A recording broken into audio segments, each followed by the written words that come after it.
Well, what about Shepard? She grew up in the colonies. She knows how tough life can be out there.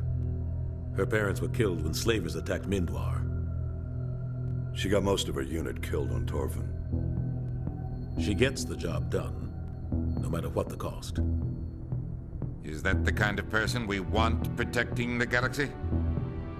That's the only kind of person who can protect the galaxy. I'll make the call. When I first played Mass Effect a decade ago, I quickly fell in love with this world. I fell in love with this incredible space opera and all its characters and lore. It became my favourite game with its decision-based way of storytelling, tactical third-person combat, and stellar narrative. Science fiction stories have always been a huge love of mine, and seeing this galaxy filled with interesting aliens and future technology gave me so much joy. So a decade on, and almost 12 years after its initial release, I've revisited the original game and been blown away by its longevity and quality. Let's find out why this game was such a classic in its time. Mass Effect, for those who haven't experienced it, follows the adventures of Commander Shepard in a quest to save the galaxy from the return of the Reapers, a sentient machine race who systematically wipe out all intelligent, organic life every 50,000 years. But it's not just the overarching plot that draws the player into this world. Developers Bioware created some of the deepest and most interesting lore in video game history by fleshing out the galaxy with interesting alien races and technology. The Asari, Turians, Solarians, Krogan, Quarians, Elcor, Hanar, Volus, Geth, and even the extinct Protheans are all memorable races, and their struggles within the galaxy give depth to the story and draw the player into the world like few games do to this day. Shepard's crew of the SSV Normandy essentially make up your family throughout the game, and this crew have become some of the most beloved video game characters for fans of the series. Garrus Vakarian, Tali Zora Naraya, Erdnot Rex, Ashley Williams, Caden Alenko, and my personal favourite Liara Tassoni make up your squad.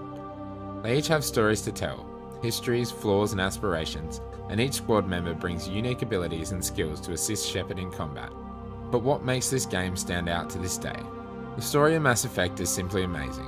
Some of the best storytelling in AAA history. Mass Effect pioneered the dialogue wheel, giving players agency to make decisions and have the game play out in different ways depending on how you approach conversations. If you dislike a character, you can intimidate them. Conversely, if you agree with someone, you can take their side and even charm NPCs in order to sway their decisions in your favour. Some missions give the player the option to initiate a fight or even entirely talk your way out of combat. Mass Effect introduced the Paragon and Renegade system, which was a mainstay throughout the trilogy, and there are moments throughout the game that task the player in making serious choices which will have consequences not only in this game, but which will resonate throughout the trilogy. No, we were tools for the Council once. To thank us for wiping out the Rachni, they neutered us all. I doubt Saren will be as generous. All right, Shepard. You've made your point. I don't like this, but I trust you enough to follow your lead. Just one thing. When we find Saren, I want his head. Done, Commander. Go get the lieutenant and get the hell out of here! Belay that. We can handle ourselves. Go back and get Williams. Williams, radio Joker and tell him to meet us at the bomb site.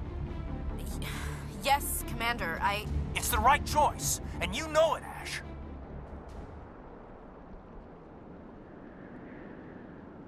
I'm sorry, Caden. I had to make a choice. I personally love the dialogue in Mass Effect, and I found myself, even when remembering a lot about the story from when I played years ago, wanting to investigate as much as possible to learn about the world, and this is only compounded by the incredible writing and voice acting. Not only do Mark Meer and Jennifer Hale shine in their performances as male and female Shepard, but your entire crew and almost every NPC are voiced to near perfection. There are really no standouts that break immersion with poor performances. Ali Hillis's performance as Liara is undoubtedly the reason she has become my all-time favourite video game character, but take nothing away from Drew Karpyshyn and the team of writers at Bioware, who developed an interesting backstory and dialogue for her to work with.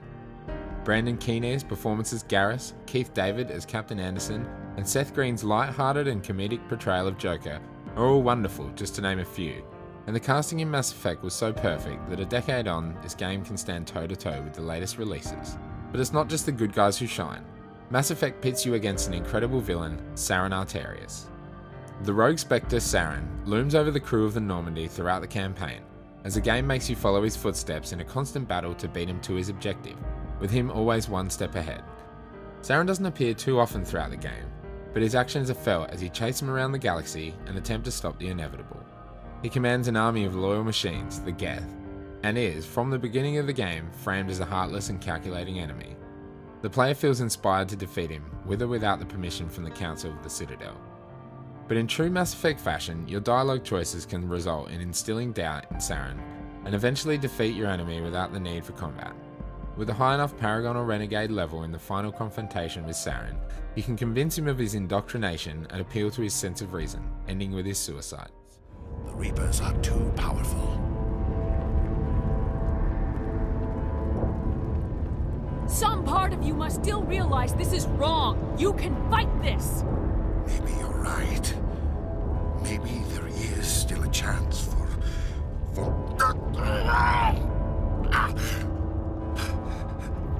The implants. Sovereign is too strong. I'm sorry. It is too late for me. It's not over yet. You can still redeem yourself. Goodbye, Shepard. Thank you.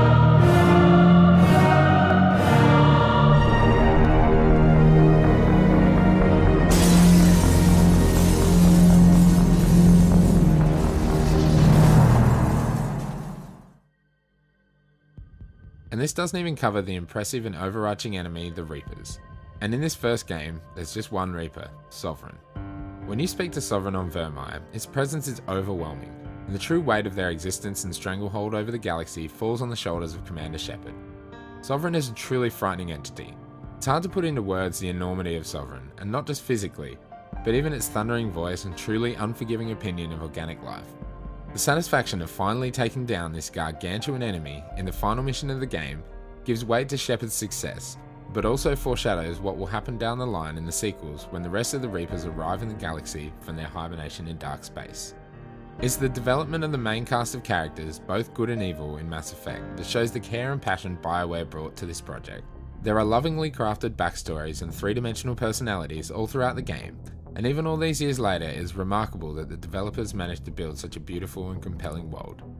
Even graphically, this game manages to hold up over time. The series' signature lens flare and gorgeous colour palette are the tip of an incredible iceberg of graphical achievements. The beautifully crafted main planets the player travels to all harbour different terrain, with Novaria's freezing blizzards, Feros's desolate wasteland, Virmire's stunning tropical beaches, and the industrial superstructures of Ilos, as well as the gorgeous heart of the galaxy, the Citadel. These worlds all feel entirely different to each other, and bring with them different challenges and hazards. The first time you land on the Citadel and see it in all its glory is breathtaking, and even traversing the galaxy map and seeing the gorgeous nebula and star systems shows that developers really cared about immersion for the player. Now of course, playing a decade-old game does have its drawbacks, and I won't get into the ridiculous amount of elevators Shepard must utilise to traverse maps and hide loading screens. The shooting mechanics in Mass Effect haven't aged well. The gunplay is just unremarkable and the weapons don't have much punch, with many of them feeling very similar to each other. But to give Bioware credit, the combat in the sequels was hugely improved, and the abilities even in the original game gave the player creative license in combat, and some interesting tactical options. Biotic powers like lift, throw, warp and singularity, tech powers like overload, sabotage and neural shock, and even combat abilities like marksman and carnage give the player a huge range of options when encountering a firefight. What's more is the selection of classes also give Mass Effect huge replayability, with Soldier, Engineer, Sentinel, Vanguard, Adept and Infiltrator all having benefits and weaknesses that complement the use of different squad mates and entice the player to play differently depending on your class. But the game suffers from some horrendous frame rate drops, especially in combat, and the controls can be janky and frustrating. Taking cover behind walls isn't intuitive and often leads to being exposed against somewhat well-designed AI who will flank the player and work together when engaged. The Mako made its only appearance in the series in the original Mass Effect, and it's easy to see why it didn't hang around. Although it can be amusing at times, controlling the Mako can be a pain, with its bouncy suspension and poor handling. and traversal of what are essentially boring and barren planets during side quests is definitely not a highlight. Although there are some interesting bits of lore hidden throughout these planets, most are simply reskins of each other, with little to do. Some side missions are interesting, but they are few and far between, and thankfully there are barely any fetch quests that bog the player down. Often Shepard is tasked to track someone down, and regularly end in finding information on a terminal or a dead body. Now, there are diamonds in the rough throughout these assignments, which involve decision making and give the player an insight into what is happening in the fringes of society in the galaxy. But many of these additional quests end up being forgettable and truthfully skippable. On the other hand, some of the side activities Shepard is tasked to complete during the main questline allow the essentially hub worlds of Ferris and Novaria to feel lived in and give the player interesting tasks to complete to help the local population. These flesh out the main quests with more character development and interesting people and conversations, even more so as your time on the Citadel. This massive space station is brimming with interesting people of all species to converse with many of them wanting the help of the galaxy's newest Spectre. The market districts and seedy nightclubs of the wards contrast the gorgeous vistas of the Presidium, and I regularly return to the Citadel to explore and find compelling quests to undertake. Even really short missions are memorable, and serve to give Shepard more chances to investigate the lore of the Mass Effect universe and in the process, grow your reputation along with your Paragon and Renegade stats. And then there's the music. My god, the music in this game is just outstanding. The main theme in the start menu is as memorable as themes can possibly get, and the composition throughout the entire game is just fitting and perfect. Subtle synth lines and electronic drums, alongside orchestral builds and crescendos, complement driving beats and futuristic sounds throughout your journey. After completing one of the main quests and returning to the Normandy, I was inclined to just sit back and enjoy the musical piece softly building in the background. The music in Mass Effect perfectly encompasses this futuristic world, and some of the most impressive gameplay scenes are accompanied by similarly impressive score. Mass Effect holds a very special place in my heart, and spawned what I believe is the greatest gaming trilogy ever made. Revisiting this masterpiece all these years later has only rekindled my love for this series, and made me remember why it made such an impression on me all those years ago. There are probably 1,000 other parts of this game worth covering, but this video would go on forever. But these worlds, characters and lore also lay the foundation for what would become one of the most highly rated games of all time. And next time, I'll be revisiting Mass Effect 2 and jumping deep into the infamous suicide mission. But I'd love to hear from you in the comments below. What are your thoughts on the original Mass Effect? Have you jumped back in after many years? Have you never played? Or have you only recently experienced it? I'd love to hear your thoughts. If you enjoyed this video, please give it a like, hit subscribe and share it on social media. This is a brand new channel and I'd love to hear some feedback and suggestions for games to talk about in the future. Until next time, peace.